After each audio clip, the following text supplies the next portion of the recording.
Please subscribe to the channel and stay with me. This story only fully unfolds if you hear it to the end. It happened on a chilly September afternoon in Salzburg, the kind of day where the Alps glow silver beneath a hesitant sun and the Salzach River reflects the sky in fractured mirrors. We had gathered in front of Mirabell Palace for a family portrait. My wife's entire extended family, all dressed in coordinated shades of cream and taupe, smiles polished like porcelain, each one aware of their place, even the hierarchy. I stood in the middle, holding the hand of our youngest daughter, trying to angle myself naturally for the photographer.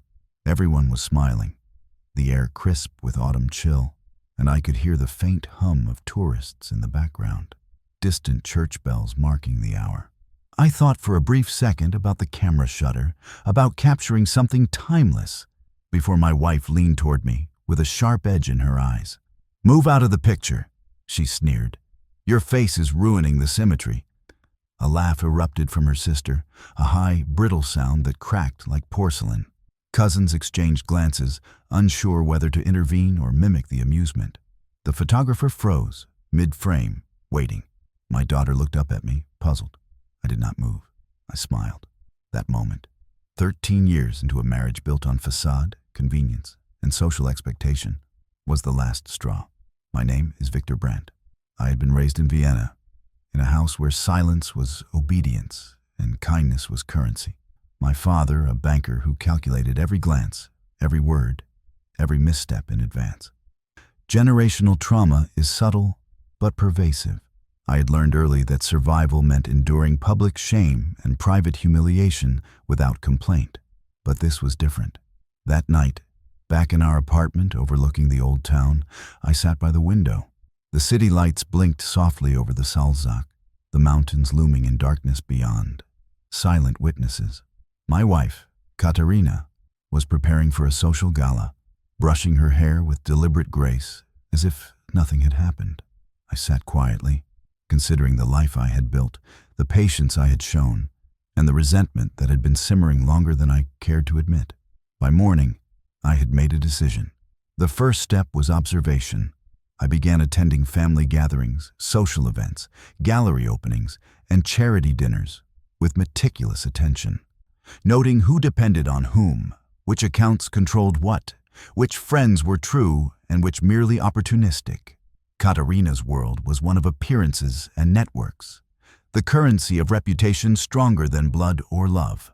That was her vulnerability. I discovered quickly that her family had been manipulating assets, relying on my financial acumen without acknowledgement. In business, they flaunted competence. In personal matters, they flaunted disdain. Cousins were reckless. Her father mismanaged investments.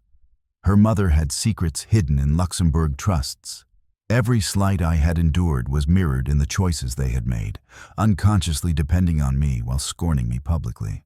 Winter arrived with snow thickening the rooftops and muffling the streets.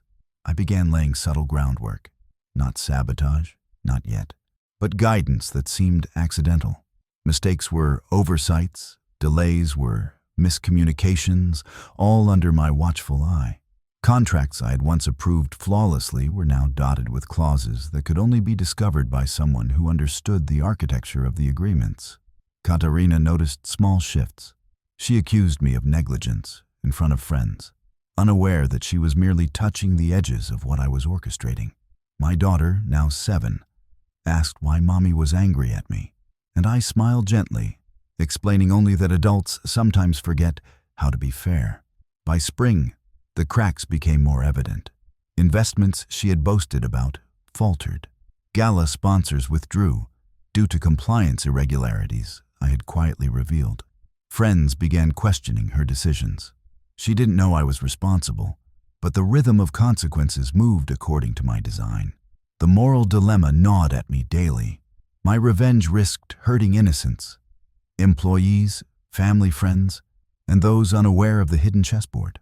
But I rationalized it as a correction of balance, a restoration of dignity long denied. My grandfather's words echoed from the letters I had discovered after his death. Power is a gift. Respect is earned, not assumed. Let those who see you as nothing feel the weight of what they overlook.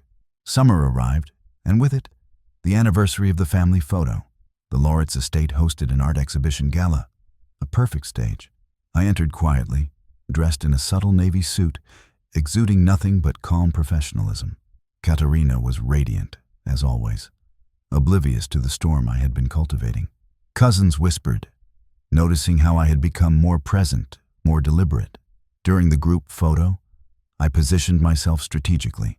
The photographer counted down, and just as the shutter was about to click, I raised my hand and gently nudged the arrangement, ensuring that every person's gaze shifted, every line disrupted. Katerina's perfect symmetry shattered for a brief, undeniable moment. She froze, lips parted, realizing the subtle assertion of presence I had orchestrated. Laughter erupted, not from her, but from a cousin who appreciated the misalignment. Katerina's face flushed, a mixture of confusion and irritation. I smiled subtly, unseen by the crowd, savoring the invisible victory. After the gala, I consolidated my influence quietly. I acquired controlling shares in family-associated ventures, leveraged knowledge of offshore accounts, and secured long-term agreements that aligned with my interests. Katerina was forced into negotiating on my terms for the first time in years. Her pride bristled, but she learned finally that I was no longer invisible. The climax arrived during the annual family council in late October. The room was heavy with the scent of polished mahogany and aged wine. Katerina attempted to assert dominance, issuing directives with the familiar edge of entitlement. I responded calmly, referencing contracts, audits, and fiduciary obligations. Each assertion I made was grounded in law and meticulous preparation. Her voice faltered, and the council members, long accustomed to her authority, turned to me with tentative acknowledgement. My presence, I said quietly, has always been underestimated. Not anymore.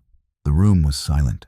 The weight of 13 years of disregard hung in the air, finally visible. Katerina's face hardened, and for the first time, she understood the magnitude of her misjudgment.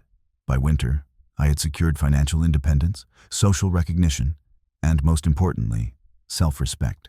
Katerina, forced to navigate a landscape she had ignored, approached me carefully. No sneer, no condescension, only tentative negotiation.